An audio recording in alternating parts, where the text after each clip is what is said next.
Hey guys, it's Chris here with Okanagan Peak Performance, and down in Las Vegas, and had the chance to connect here with Dr. Peter Osbourne. And Dr. Osbourne, he's an expert in things related to celiac disease and gluten, and rather than have me try and tell you, who he is and what he's got going on, I thought have him introduce himself here. And thanks a lot. It's good to see you. Yeah, you too. Thanks for having me. So tell us a little bit about who you are, where you're from, and we'll get on to talk a little bit about celiac. Well, I have a private practice in just outside of Houston, Texas, in Sugar Land, and we specialize in the diagnosis of gluten sensitivity.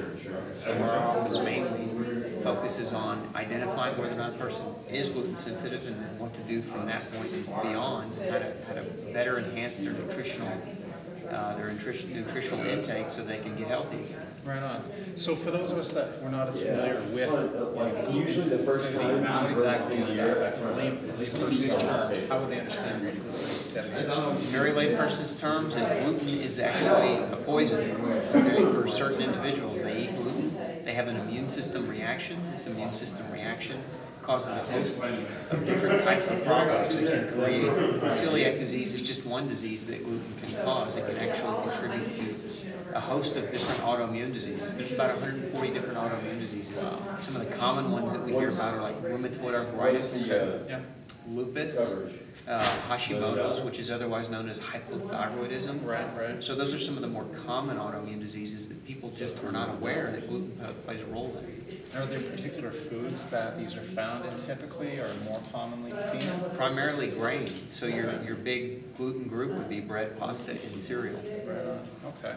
Now, I've heard it said before that there's a large number of the population that may have celiac disease or an intolerance to gluten. They don't know it. Is that the case? And, how many people are we really talking about here? Well, it depends on what you're talking about, because if we're talking about gluten sensitivity, there's a lot of people that have gluten sensitivity that don't know it. They've developed another disease. The doctors have misdiagnosed them, and they don't know why they're sick. They've just been medicated. Sure. So those individuals could find out whether or not they're gluten sensitive, and it potentially could change whether or not they needed that medication or change the nature of their disease. But in terms of celiac disease specifically, there are an estimated 2 million people that have celiac disease that are silent celiacs. What that means is they have the disease, they're asymptomatic, and they typically won't find out until their 4th decade of life when the symptoms really start to set in.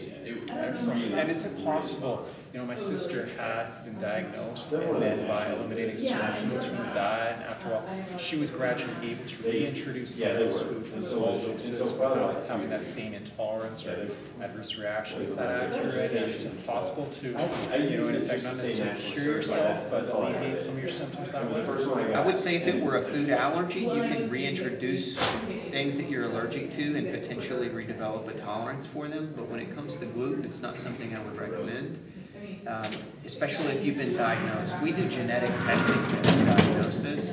So your genes are your genes. They're not going to change. But what happens for a lot of people is if they go gluten-free, they start getting healthy again. They feel really good. They introduce low amounts. Some of them get symptomatic very quickly, and they know right then and there they're never going to eat it again.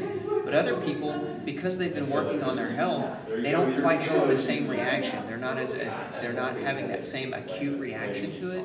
And so they have this false sense of security that they can continue to eat it, even though they shouldn't. That's really interesting. Okay. Now, how is it we're going to find out more about you? Maybe tell everybody out there what is your website and how would they find you on Facebook? I know you've got a great following there, so maybe we have our Facebook page is Gluten Free Society. So anybody who wants to go to Facebook/Gluten Free Society, we have a very large group of people that are gluten sensitive and people that also have celiac disease. But our main site is glutenfreesociety.org. And the purpose of the site is to basically educate the public, educate physicians on the diagnosis of gluten sensitivity and how to go gluten-free and how to do it successfully and regain your health. Right on. Excellent. Well, hey, thanks a lot for doing this. You're welcome. And we'll do some more updates with Dr. Osbourne, and go check out his site. Fire me some questions on the blog if you have particular questions for him, and I'll try and follow up and get those answers to you. This is Chris with Okanagan Peak Performance.